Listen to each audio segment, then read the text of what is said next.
ప్రభువైన యేసుక్రీస్తు నామమున మీ అందరికీ శుభములు, నా వందనములు.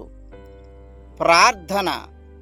ప్రేమ కలిగిన మా ప్రియ పరలోకపు తండ్రి, మా యేసయ్య, ఈ సమయంలో వాక్యములో నుండి నాతో మాట్లాడి మమ్ములను బలపరచమని, నీ కృప మాపై చూపించి ఆశీర్వదించమని యేసయ్య నామమున ఈ ప్రార్థన అడిగి వేడుకొనుచున్నాము తండ్రి.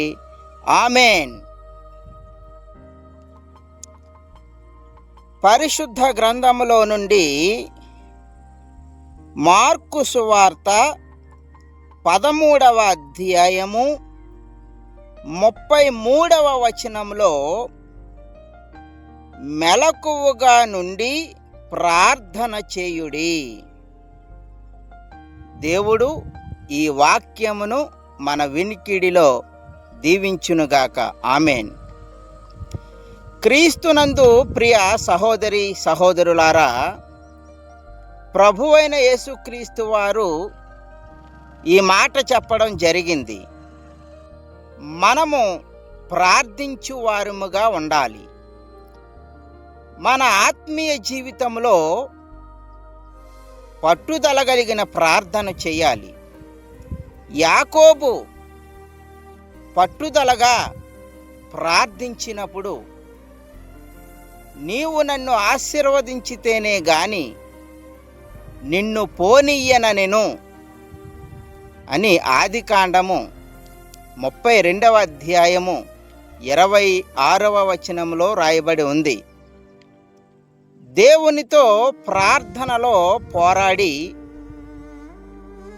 యాకోబు ఆశీర్వదింపబడడం జరిగింది. అపోస్తలుల కార్యములు 12వ అధ్యాయము 5వ వచనములో పేతురు చెరసాలలో ఉంచబడెను, సంఘమైతే అతని కొరకు అత్యాసక్తితో దేవునికి ప్రార్థన చేయుచుండెను. దేవునికి మహిమ కలుగునుగాక. ఆమేన్. పేతురుని చెరసాలలో పెట్టినప్పుడు సంఘము అత్యాసక్తితో ప్రార్థన చేయడం జరిగింది. పేతురు కొరకు సంఘము అత్యాసక్తితో ప్రార్థించినప్పుడు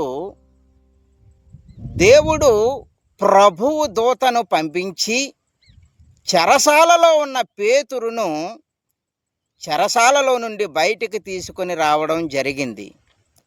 సంఘము చేసిన ప్రార్థన, అత్యాసక్తితో చేసిన ప్రార్థనను దేవుడు ఆలకించి పేతురును చెరసాలలో నుండి బయటకు తీసుకొని రావడం జరిగింది. యాకోబు వ్రాసిన పత్రిక 5వ అధ్యాయము 17వ వచనము, ఏలియా మన వంటి స్వభావము గల మనుష్యుడే వర్షింపకుండునట్లు అతడు ఆసక్తితో ప్రార్థన చేయగా 3.5 సంవత్సరముల వరకు భూమి మీద వర్షింపలేదు. అతడు మరలా ప్రార్థన చేయగా ఆకాశము వర్షమిచ్చెను, భూమి తన ఫలము ఇచ్చెను. ఏలియా మన వంటి స్వభావము గల మనుష్యుడే. ఏలియా ప్రార్థించినప్పుడు వర్షము ఆగింది. ఏలియా ప్రార్థించినప్పుడు వర్షము వచ్చింది. ప్రార్థన ఆలకించు దేవుడు. మెలకువగా ఉండి మనము ప్రార్థించాలి.